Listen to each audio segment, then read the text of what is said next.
बढ़िला विधायक हाथ पांठि। विधायक पांठि नहीं बजेट रे बड़ घोषणा। बढ़िला विधायक हाथ पांठि 1 कोटी बढ़ी 3 कोटी है विधायक हाथ पांठि। बजेट उपस्थापन बेले विधायक एमएलए ल्याड वृद्धि नहीं बड़ घोषणा करते अर्थमंत्री निरंजन पुजारी।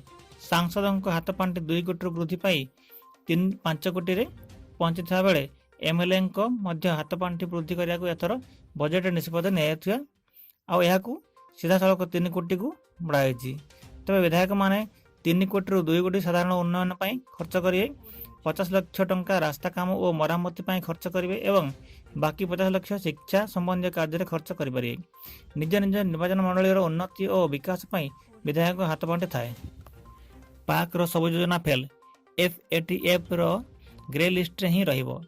कुख्यात आतंकी हाफिज सईद को लोक देखाणिया भाव गिरफ करने और मसूद अजहर को निखोज दर्शाई विश्व को विभ्रांत करने चेष्टा कर पाकिस्तान सब योजना फसर फाटी। पूर्व भली पाकिस्तान एवं भी आतंकवादी को मिलुवा प्रोत्साहन को रोकवा विफल बोली एफएटीएफ जानी सारी।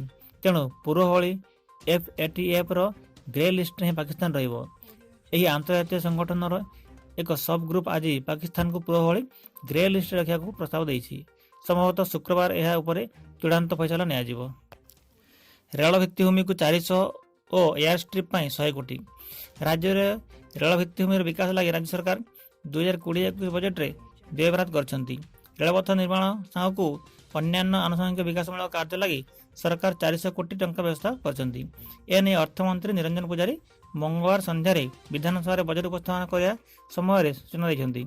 सेहीपरि राज्यर विभिन्न स्थान में एयर स्ट्रिप निर्माण लगी बजेट 100 कोटी टंका व्यय अटकल कराई।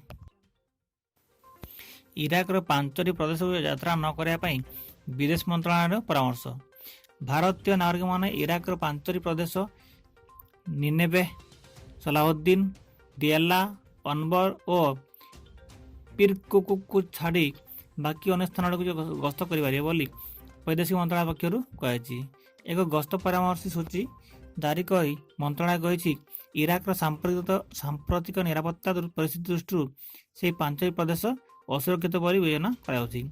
जो भारतीय माने काम पाई इराक गस्त करछन्ते किंबा सेठाकू गस्त करने अनुमति पाई सारिछन्ते सेमाने निरापद स्थान रे काम करने परामर्श दियाछि। इराक गस्त करने पूर्व से बागदाद स्थित भारतीय दूतावास और इरिबिल स्थित वाणिज्य दूतावास सह जोगाजोग करने को मंत्रालय परामर्श देछि। जो भारतीय नागरिक माने तीर्थयात्रा उद्देश्य इराक गस्त करने को चाहते यदि से पाखे उपयुक्त भिसा और फेरंता टिकट रही तेबे से नजफ और करबला गस्त करपारती। तेबे से सीरिया को गस्त न करने परामर्श दिया।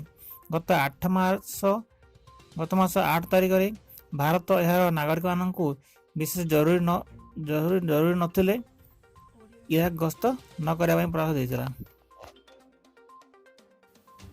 बजेट 2020-21 कटक सहर पर स्वतंत्र योजना। 2020-21 राज्य बजेट रे कटक सहर विकास को प्राधान्य दिया। बजेट रे ए संपर्क सूचना दे अर्थमंत्री निरंजन पुजारी कहते सहस्र शताब्दीर सहर कटक अनेक ऐतिहासिक घटनार मुख्य साक्षी। कटक सहर पर एक डिकंजेशन प्लान प्रस्तुत कर महानदी कूल 424 एकर जगह को व्यवहार उपयोगी कर प्रस्ताव रही। रिंग रोड को 6 लेन में परिणत कर योजना रही अर्थमंत्री कहते। सेहीपरि समलेश्वरी मंदिर, हीराकुद डैम, भितरकनिका, तालसरी और पर्यटन दृष्टि गुरुत्व वहन करते ऐतिह्य संपन्न स्थान सामग्रिक विकास व्यय बराद प्रस्ताव रही अर्थमंत्री कहते। राज्य बजेट सत्यवादी ओडिया विश्वविद्यालय 15 कोटी। राज्य बजेट 2020-21 उच्च शिक्षा व्यापक व्यय बराद कराई। सत्यवादी ठारे ओडिया विश्वविद्यालय राज्य बजेट रे 15 कोटी टंका व्यय बराद कराई। उच्च शिक्षानुष्ठान गुड़िकर भित्तिभूमि विकास 200 कोटी टंकार व्यवस्था कराई। लैपटॉप वितरण 50 कोटी टंका, राष्ट्रीय उच्चतर शिक्षा अभियान रुषा 220 कोटी टंका व्यवस्था कराई। महिला फिफा वर्ल्ड कप चलित वर्ष भारत में होगा फिफा अंडर-17 महिला विश्वकप भेन्यू घोषणा कराई। विश्वकप 5टी भेन्यू को चूड़ांत कराई। से भुवनेश्वर को सामिल कराई। भुवनेश्वर व्यतीत विश्वकप मैच नवी मुंबई, गौहाटी, कोलकाता, अहमदाबाद में खेल। चलित वर्ष नवेम्बर 21 तारिख में फिफा अंडर-17 महिला विश्वकप फाइनाल नवी मुंबई में अनुष्ठित हो।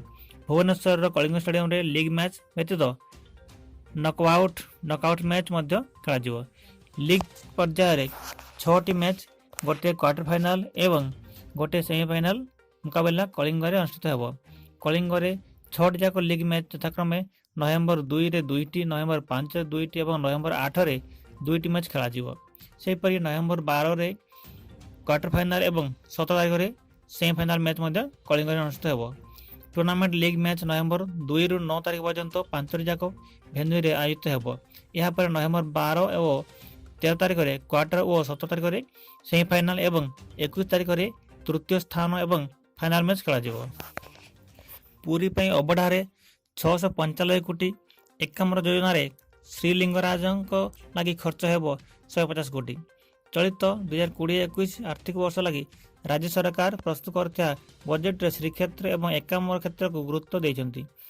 ପୁରୀ ପାଇଁ ରାଜ୍ୟ ସରକାର ଅବଢା ଯୋଜନାରେ 3,208 କୋଟି ଟଙ୍କା ମଞ୍ଜୁରୀ କରିଥିବା ବେଳେ 2020-21ରେ 695 କୋଟି ଟଙ୍କା ଖର୍ଚ୍ଚ କରାଯିବ।